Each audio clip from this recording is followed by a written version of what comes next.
Mamá, ¿otra vez? Pusiste el control remoto de la televisión en el refrigerador. Ayer encontré tus llaves en el bote de basura. Tengo miedo, mamá. La muerte de papá te afectó mucho. Estás perdiendo la cabeza. Mi hija Sofía estaba parada en la puerta de la cocina con el control remoto helado en la mano. Y mientras me decía estas palabras tenía una expresión tan inocente, tan preocupada en su rostro que casi yo misma lo iba a creer. ¿Realmente me estaba volviendo loca? ¿Estaba perdiendo la memoria? Pero en ese momento, cuando Sofía se dio la vuelta y se dirigió a la encimera, vi lo que colgaba del bolsillo trasero de su pantalón. Mis gafas de lectura que creía perdidas y que llevaba buscando 3 días. En ese momento entendí. No me estaba volviendo senil. Mi propia hija intentaba hacerme creer que estaba loca. Hola a todos, soy Isabela. Tengo 55 años. Vivo en el corazón de Madrid, en el barrio de Salamanca, en ese gran apartamento de techos altos y paredes llenas de recuerdos. Mi marido, Ricardo, era uno de los abogados más conocidos de la ciudad. Lo perdí hace 2 meses por un ataque al corazón repentino. Ricardo no solo me dejó un gran amor, sino también una herencia considerable y bienes inmuebles que debía administrar. Nuestra única hija, Sofía. Mi hija rebelde. Hace 5 años se fue de casa diciendo, me ahogo en esta vida aburrida. Incluso al funeral de su padre vino sin quitarse las gafas de sol negras, como si estuviera en un set de película. Pero una semana después del funeral, apareció en mi puerta con una maleta en la mano. No puedo dejarte sola, mamá, dijo. He cambiado. Ahora estoy contigo. ¿Cómo puede una madre cerrar la puerta a su hijo? La dejé entrar. Después de que Sofía llegara a casa, mi vida se convirtió en una pesadilla. La primera semana no encontraba mi billetera. Sofía la sacó del fondo del zapatero. Mamá, la escondiste aquí, dijo. La segunda semana, afirmó que había dejado la estufa encendida. Sin embargo, yo no había usado la estufa en absoluto. La tercera semana, me desperté con el baño inundado. «Te dormiste dejando los grifos abiertos, mamá», dijo. Empecé a dudar de mí misma, a tener miedo. ¿La ausencia de Ricardo me había enfermado? Quise ir al médico, pero Sofía me lo impidió diciendo, «No es necesario, mamá, yo te cuido. Los médicos te encerrarán en un hospital». Me tenía bajo arresto domiciliario. Ayer por la mañana llamó el socio de mi marido y nuestro abogado de familia, el señor Martínez. Isabela, dijo con voz preocupada. Sofía me llamó. Dijo que que tu salud mental no está bien, que queríamos transferirle a ella tu poder de firma. ¿Es esto cierto? Me quedé en shock. No, dije. Estoy perfectamente bien, Martínez. Entiendo, dijo Martínez. Pero Sofía dijo que tiene un informe médico que indica que tienes pérdida de memoria y principio de demencia. Si este informe se presenta ante el tribunal, todos tus bienes pasarán a la tutela de Sofía.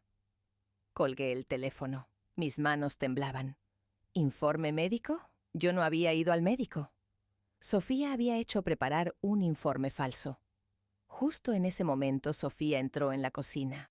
Ocurrió ese incidente del control remoto que acabo de contar. En el momento en que vi mis gafas en su bolsillo, la niebla en mi cerebro se disipó.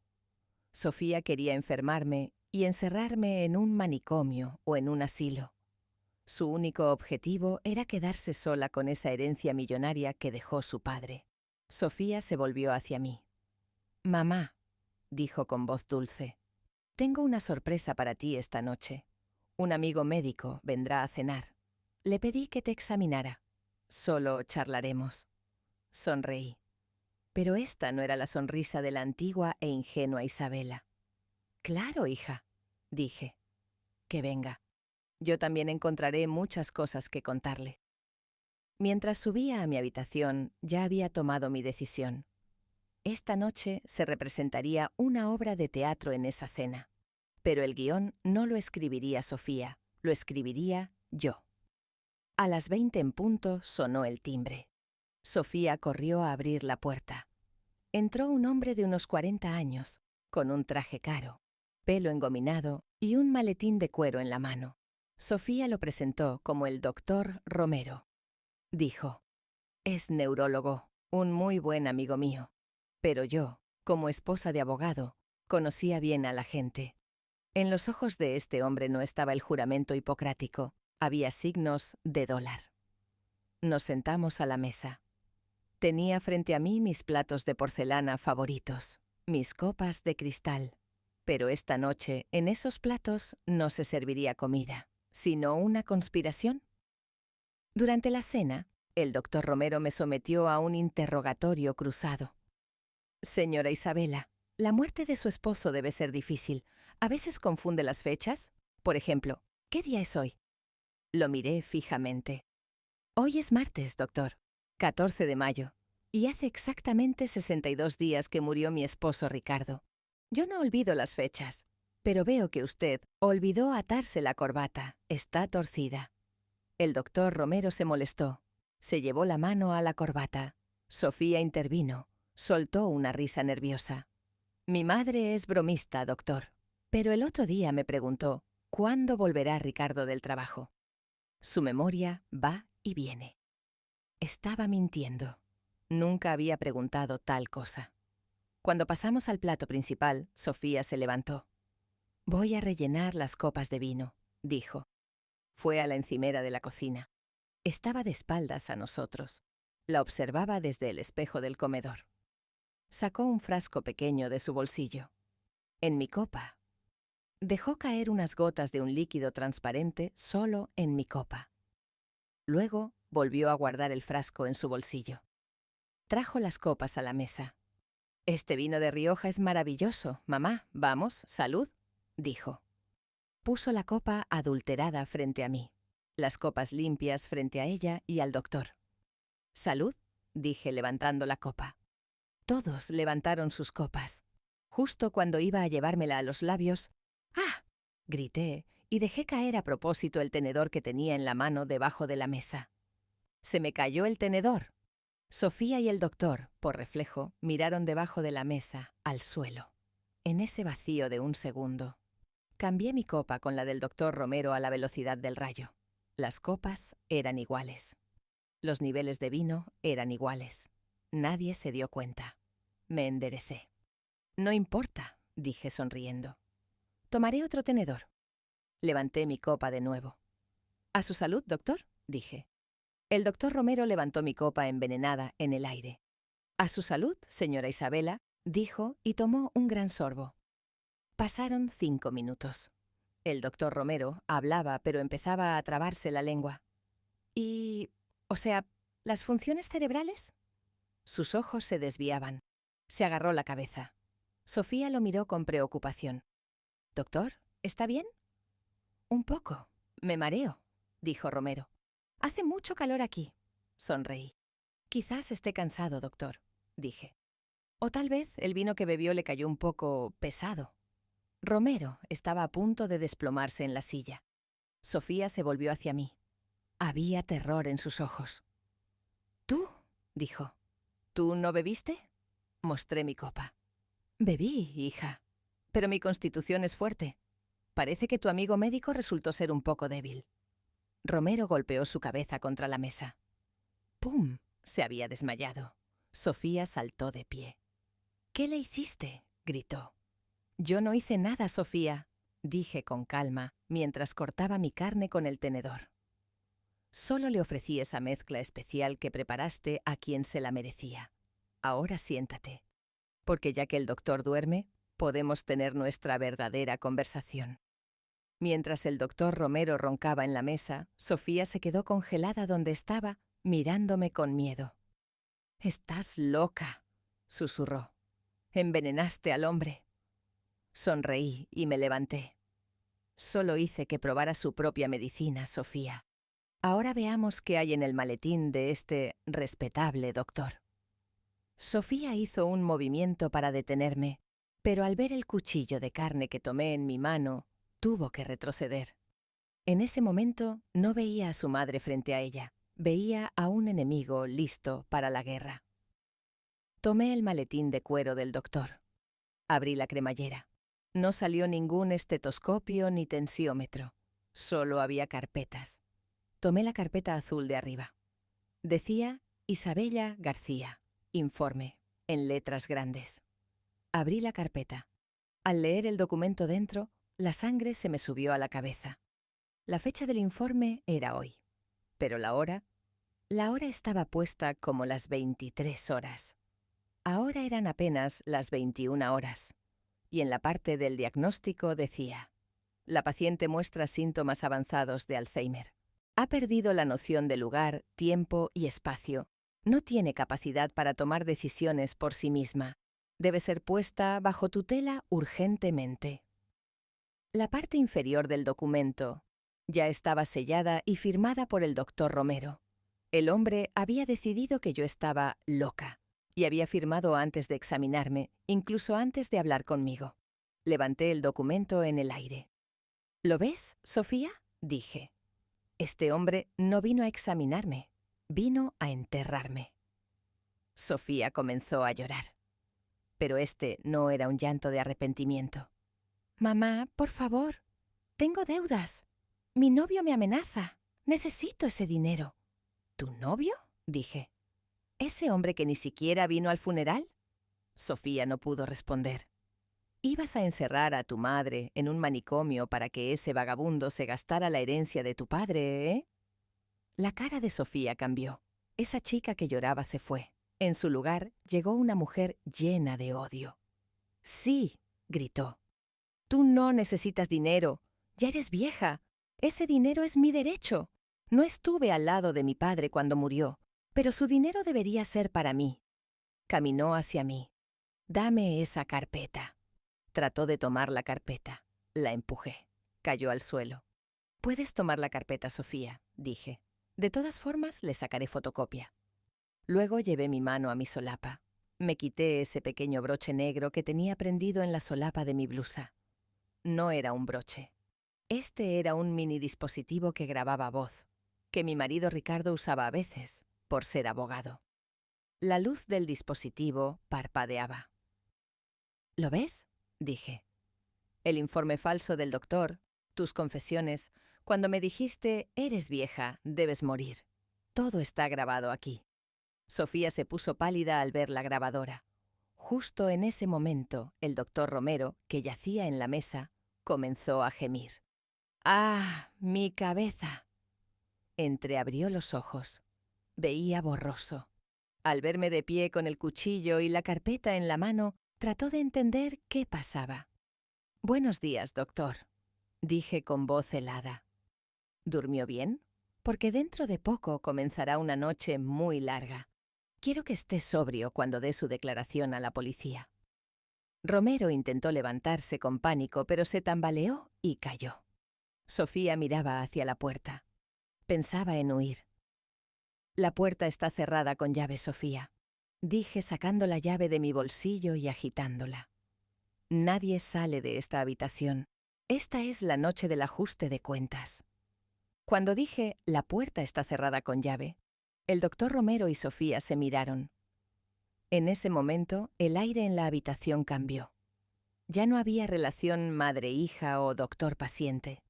Solo había dos criminales tratando de sobrevivir y una mujer tratando de proteger la prueba en sus manos. Romero se levantó tambaleándose. Parecía borracho por el efecto de la droga, pero su corpulencia aún era intimidante. «Dame esa grabadora, Isabela», dijo con voz ronca. «O juro que esta noche saldrá tu cadáver de aquí». ¿Y Sofía, mi hija? Tomó el pesado candelabro de plata de la mesa en su mano, para golpear a su propia madre. Romero se abalanzó sobre mí. «¡Agárrala, Sofía!», gritó. Huí hacia atrás. Mi espalda chocó contra el aparador. Romero se echó sobre mí con su cuerpo pesado. Trataba de agarrar mis muñecas. «Suéltame», grité. Sofía se acercó por el otro lado. Había lágrimas en sus ojos. pero sus manos estaban decididas. «Dame ese dispositivo, mamá. No dejaré que nos metas en la cárcel». Levantó el candelabro. Mi propia hija iba a golpearme en la cabeza. Justo cuando Romero comenzó a apretar mi garganta, metí rápidamente la mano en el bolsillo de mi falda. Esa mente mía, de la que se burlaban diciendo «tengo memoria débil», que creían que olvidaba todo. Esa mente también había pensado en esta posibilidad. Saqué el spray de gas pimienta que compré la semana pasada para protegerme. Ya había quitado el seguro. Rocié el spray en la cara de Romero, justo en esos ojos inyectados en sangre. ¡Pist! ¡Ajá! ¡Mis ojos! Romero mugió como un toro y salió despedido hacia atrás. Se cubrió la cara con las manos, cayó al suelo y comenzó a retorcerse. Era el turno de Sofía. Sofía se detuvo en shock. Le apunté con el spray. «Ni se te ocurra», dije. «Ni se te ocurra acercarte, Sofía». Sofía dejó caer el candelabro de su mano. «¡Pum! Mamá», dijo llorando. «Por favor, no me quemes los ojos». «Tú me quemaste el alma», grité. Mientras Romero forcejeaba en el suelo, se arrastró debajo de la mesa y me agarró la pierna. Trataba de hacerme caer. Perdí el equilibrio. Caí al suelo. La grabadora salió disparada de mi solapa y se deslizó por el parquet hasta la esquina de la habitación. Sofía miró el dispositivo, luego a mí, y corrió hacia el dispositivo. Pero mi objetivo era otro. Mi marido Ricardo había equipado esta casa como una fortaleza. Justo en la pared detrás de la mesa del comedor, había un panel oculto detrás del cuadro. Llegué allí arrastrándome. En el momento en que Sofía tomó el dispositivo en su mano, yo presioné ese botón rojo. ¡Wiiu! ¡Wiiu! Un sonido de alarma ensordecedor comenzó a resonar dentro de la casa. Esto no era solo una alarma de robo. Este era el botón de pánico que enviaba una señal de «hay un ataque en casa» directamente a la compañía de seguridad privada y a la policía. Todas las persianas comenzaron a cerrarse automáticamente. Las luces de la casa parpadeaban como flashes. Romero gemía en el suelo. Sofía, con la grabadora en la mano, miraba las persianas cerrándose y gritaba: «¿Qué has hecho, mamá? ¿Qué has hecho?». Me enderecé del suelo y me apoyé en la pared. «¡Los he encarcelado!», dije gritando entre los sonidos de las sirenas. «Ya no hay salida de aquí. Hasta que la policía rompa la puerta, son prisioneros conmigo en esta habitación». Los sonidos de sirenas y las luces rojas intermitentes resonando dentro de la casa habían convertido el comedor en un infierno. El doctor Romero gemía en el suelo, agarrándose la cara, gritando: «¡Me he quedado ciego! ¡Ayuda!». Sofía, por su parte, caminaba de un lado a otro en medio de la habitación, con esa pequeña grabadora de voz apretada en su mano. Sus ojos estaban en la puerta, sus oídos afuera. Ella también escuchaba las sirenas de la policía. Se volvió hacia mí. En sus ojos ya no había una hija, había una criminal acorralada. «No podrán escuchar esta grabación», gritó. «Si no hay prueba, no hay delito». Sofía puso la grabadora sobre la mesa. Levantó el candelabro de plata que tenía en la mano. «No lo hagas, Sofía», dije con calma. «Lo hecho, hecho está». «¡Cállate!», gritó, y bajó el candelabro con toda su fuerza sobre el dispositivo. ¡Crac! Trozos de plástico y metal volaron por el aire. Golpeó otra vez. ¡Pum! Otra vez. Golpeó hasta que el dispositivo se hizo polvo. Estaba sin aliento. «Se acabó», dijo con una risa histérica. «Se acabó. No hay grabación. También rompí el informe. No tienen nada en las manos, mamá. Solo tienen tus locuras». La observaba apoyada en la pared. Sonreí. Esta sonrisa asustó aún más a Sofía. «¿Por qué te ríes?», preguntó. «Perdiste». Señalé con la mano la esquina del techo, esa pequeña cúpula de cristal negro que parecía un detector de humo. «Conoces a tu padre, Ricardo, Sofía», dije. Él era un abogado meticuloso. En casa no solo hay alarma de robo. Sofía miró al techo. Palideció. ¿Qué es eso? Eso, dije, es una cámara de seguridad de alta definición, con audio y video. Y en este momento, todo lo que pasa en esta habitación se está grabando en el sistema nube. ¿Cómo destrozaste ese dispositivo? La confesión del informe falso del doctor, su ataque hacia mí, todo. El candelabro en la mano de Sofía cayó al suelo. ¡Pum! Le fallaron las piernas. ¿Cámara? Susurró. En ese momento vino un ruido terrible de la puerta exterior. ¡Ram! Sonido de ariete. ¡Policía! ¡Abran la puerta! Estaban forzando la puerta de acero. Sofía corrió hacia mí. «¡Mamá! ¡Mamá, borra la grabación! ¡Dame la contraseña! ¡Te lo suplico!». «Yo no tengo la contraseña», dije. «La tiene Martínez, el abogado de tu padre». Cuando el sistema dio la alarma, también le llegó una notificación a él. Probablemente nos esté viendo ahora mismo.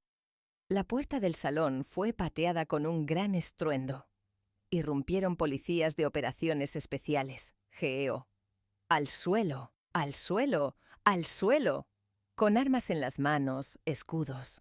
Me encontraron a mí en la pared, a Sofía de pie, a Romero en el suelo. Romero trató de gritar. «¡Soy médico! ¡Esta mujer está loca! ¡Nos atacó!». Pero el jefe de policía vio la cámara en el techo, luego la grabadora destrozada en el suelo y el candelabro en la mano de Sofía, que acababa de dejar caer y volvió a tomar. La escena lo contaba todo. Un agente de policía torció los brazos de Sofía hacia atrás. «Suéltenme, soy la hija de esta casa», forcejeaba Sofía. El agente respondió fríamente. «En este momento es sospechosa, señora. Está detenida bajo acusación de agresión a su madre y ocultación de pruebas». Sofía me miró mientras la esposaban. «Mamá, haz algo. No quiero ir a la cárcel». La miré. Miré cómo esa vida que llevé en mi vientre, mis 55 años de vida, se convertía en mi enemiga. «Lo siento, Sofía», dije. «Yo no te metí en esa celda. Tú te metiste sola. Ahora sonríe a esa cámara, porque esa es tu última imagen en esta casa». 2 días después del incidente, estaba en la oficina del abogado Martínez, el socio de mi marido. Martínez proyectó las grabaciones de la cámara de seguridad de esa noche en la pantalla gigante. Esos momentos en que Sofía levantó el candelabro e intentó golpearme, cuando el doctor Romero confesó el informe falso. Todo estaba claro. Martínez pausó el video y me miró. «Isabela», dijo. «Con estas imágenes, Sofía y el doctor recibirán al menos 10 años de prisión. Pero la pregunta principal es esta. ¿Como madre, presentas cargos? ¿O desistirás y salvarás a tu hija?». Respiré profundo. En ese momento vinieron ante mis ojos las miradas de Sofía diciéndome, «Debes morir». «Presento cargos, Martínez», dije. Mi voz no tembló. Porque la mujer en ese video no era mi hija. Era una extraña dispuesta a matar a su madre para quedarse con la herencia.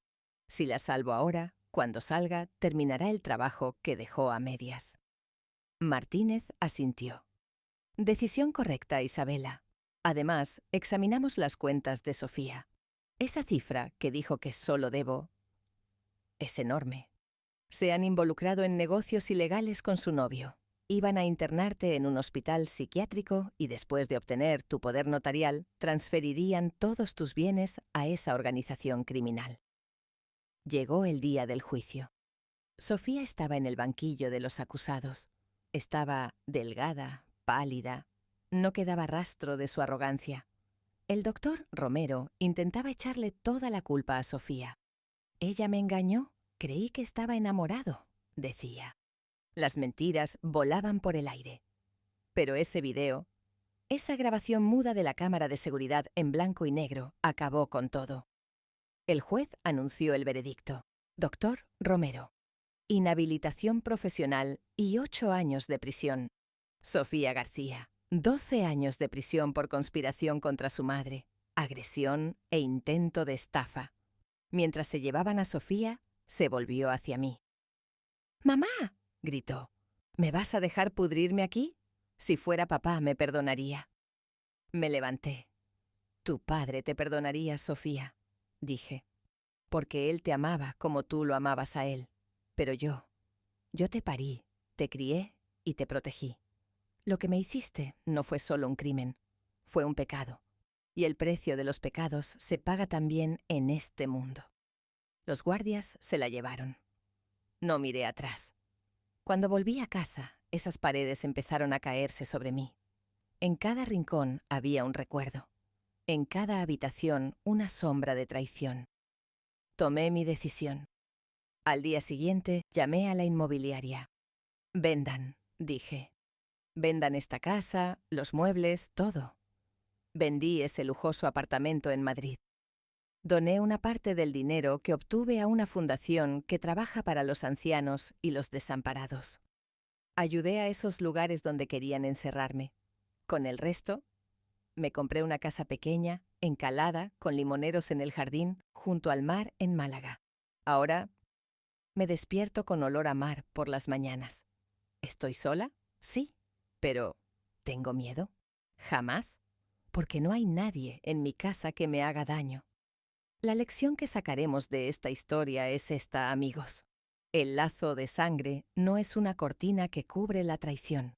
Aunque sea su hijo, si les hace daño, protegerse no es egoísmo, es derecho a la supervivencia. Herencia, dinero, propiedades. Todo es mentira. La verdadera riqueza es saber que no hay un enemigo detrás de la puerta cuando pones la cabeza en la almohada por la noche. Y una última pregunta para ustedes. Si fueran ustedes, ¿perdonarían a su hija? ¿O la entregarían a la justicia como yo? Nos vemos en los comentarios. Además, no olviden suscribirse a mi canal y darle me gusta al video. Nos vemos en la próxima historia. Adiós.